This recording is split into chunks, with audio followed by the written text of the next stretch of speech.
Hola, ¿qué tal? Hoy les voy a hablar acerca del método etnográfico y comenzaré diciendo que la etnografía estudia al ser humano y a las sociedades en que éste se organiza. La etnografía estuvo ligada en sus inicios a ramas tan dispares como lo que es la medicina, las ciencias sociales o los folcloristas. Entonces, con esto damos inicio y diremos parte de cómo fue que surgió este término de etnografía y fue acuñado en 1770 por August Scholler para designar la ciencia de los pueblos y las naciones. Vamos a ver un poco de historia de lo que es la etnografía. Los investigadores destacan tres periodos etnográficos marcados por la relevancia de la adaptación o transformación del método a nuevos escenarios. Aquí, según Oscar Walsh, dice que se inicia junto con la antropología social como heredera de dicho interés europeo por el mundo exótico y del lejano oriente particularmente, o de las culturas aborígenes americanas sobrevivientes. Bien, veamos el primer periodo, el periodo clásico, que es a finales del siglo XIX y a principios del siglo XX. En esta etapa se llevó a cabo la profesionalización de la antropología social, en el caso de la escuela británica, y la parte cultural en el caso de la escuela estadounidense, gracias a las obras de Bronislaw Malinowski y Framboise. La segunda parte de la nueva etnografía se da a mediados del siglo XX. Aquí la influencia de la lingüística provocó una serie de cambios en la antropología cultural, con origen del movimiento en Yale, según Sturtevant, y tiene también su impacto fuera de Estados Unidos.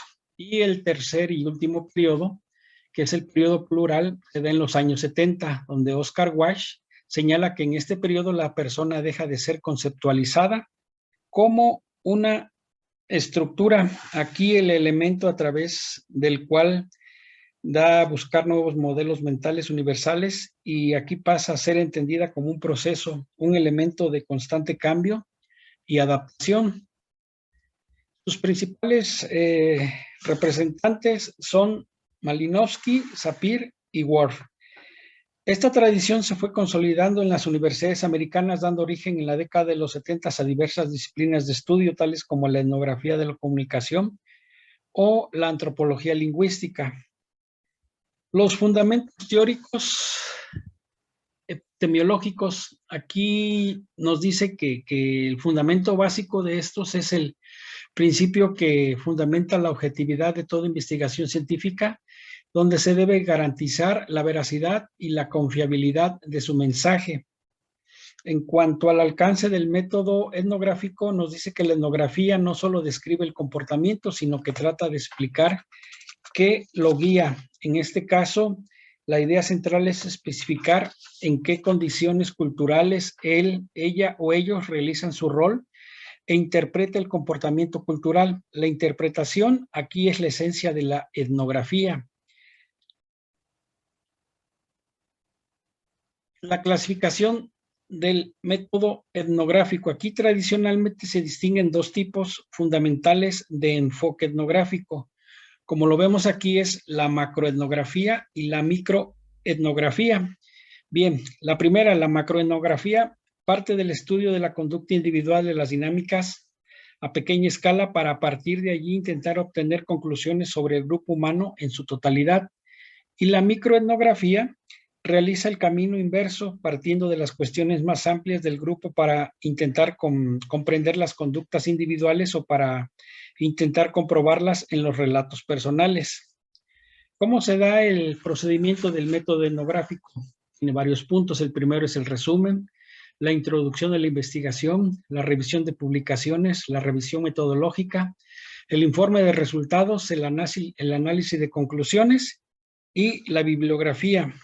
Dentro de las técnicas de este método encontramos el estudio directo de personas o grupos, observación participante, entrevistas, conocer su comportamiento, trabajo de campo, acciones e interacciones que constituyen la realidad, observando lo que ocurre, pidiendo explicaciones o interpretaciones y decisiones, acciones y comportamientos. Bien, veamos los instrumentos del método etnográfico. Al estudiar a personas, grupos sociales, grupos étnicos y grupos religiosos, usan herramientas de investigación cualitativa como la observación, la entrevista, la encuesta y el análisis. Bien, veamos primero lo que es la observación. Aquí hay dos tipos de trabajo, la observación participante y la observación no participante. La participante implica el estudio de un individuo o de un grupo participante a través de la interacción directa.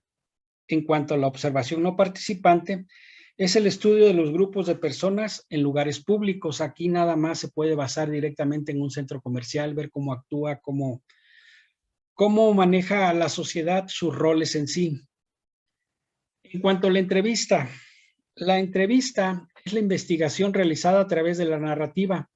Y hay tres tipos de entrevista, las estructuradas, las semiestructuradas y las no estructuradas. Veamos primero las estructuradas. Estas implican un conjunto específico de preguntas con limitaciones impuestas a las respuestas de los sujetos. Las entrevistas semiestructuradas comienzan con un marco general, pero que son libres de evolucionar en cuanto al torno a la narrativa del sujeto y tienen la posibilidad de desviarse un poco por su cuenta. En cuanto a la entrevista no estructurada, permite que los sujetos se expresen libremente. Bien, la encuesta. Aquí nos dice que la encuesta y los cuestionarios son como las entrevistas escritas, varían en el grado de estructura y en la participación del investigador. Veamos análisis de los datos. Aquí es el estudio de las pruebas físicas y la documentación de la cultura. Cualquier cosa, desde una factura de médico hasta una pieza de arte cerámica, puede ser considerada como un dato. En cuanto a algunos ejemplos del método etnográfico, por ejemplo, lo que hizo la empresa Procter & Gamble y su producto Fibris, no fue hasta que los investigadores observaron cómo los consumidores interactuaban con el producto que se dieron cuenta de que debían posicionarlo como una forma de hacer que su casa oliera limpia. Otros estudios de género y sexualidad que se dieron, un investigador, Héctor Carrillo, un sociólogo de Northwestern, experto en estudios de género y sexualidad, publicó en enero de 2018 un libro que recogía datos de las motivaciones sexuales para la migración, y para poder realizarlo fue fundamental que los investigadores se ganasen la confianza de los individuos a los que estudiaban. Aquí una de las conclusiones de este estudio fue que las motivaciones detrás de la migración transnacional no son puramente económicas o familiares. De hecho, las personas que vienen de países como México a veces se involucran en la migración por motivos de estilo de vida. Otro ejemplo es El diario de un esquín, un libro de Antonio Salas llevado al cine, que refleja la investigación del autor sobre grupos de ideología neonazi de Madrid, que es la capital de España. Aquí este investigador Salas debió infiltrarse en estos grupos y ganarse así su confianza. De este modo utilizó la técnica de observación participante para obtener la información deseada. Otra forma que se da aquí como ejemplo es el maltrato a las mujeres en las parejas. Es una tesis llevada a cabo dentro del programa de doctorado Culturas e Identidades de las Sociedades Contemporáneas de un departamento de Antropología Social de la Universidad de Sevilla, también allá en España. Esta investigación se prolongó durante 4 años y los investigadores se centraron en el maltrato hacia las mujeres dentro de lo que es la pareja en un ámbito geográfico determinado al oeste de Andalucía. Gracias.